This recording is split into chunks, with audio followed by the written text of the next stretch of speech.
Hey guys, and welcome to week 5 of business strategy. As you can see, this week we are looking at the external environment. Having looked previously last week at the internal environment, all those things within your organization, we're going to have a look today at those factors external to your company and how they will influence your strategy. As you can see, we are going to be doing so with a little bit of help from our friends Mr. Efron and Miss Upton. If you are not familiar with either of those two people, do yourselves a favour and Google image them. You are welcome. What are we going to be looking at specifically today? First of all, we're going to look at the general environment, what that is. Obviously, being able to define that will be important, as well as the industry environment. There are a number of different segments of any organisation's external environment. So we're going to break those down into different parts and show you some tools as to how you can analyse them. We're going to name and describe the general environment, 7 segments. That's the first part of the external environment we're going to look at today.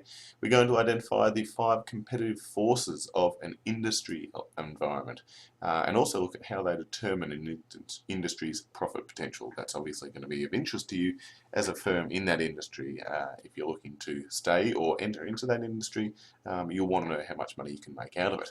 We're going to look at strategic groups and also their influence on the firm and its strategy, as well as what firms need to know about their competitors. We're going to look at competitor analysis, as well as the different methods, including things like ethical standards, that are used to collect intelligence and information about those competitors.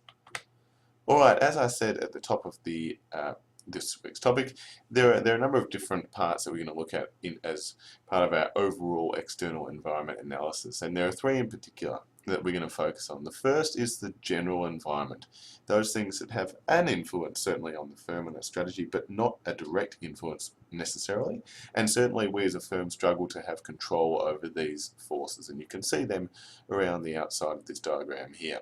We'll go through these in turn in the next part of this week's content. There's also the industry environment, which have clearly a more direct influence on the firm. These 5 forces here make up part of an analysis that we're going to go through later in this week's content, and also the competitor environment, obviously not surprisingly, those competitors to your firm, and we're going to look at some ways that you can analyse their performance and how that relates to you a little bit later in this week's content.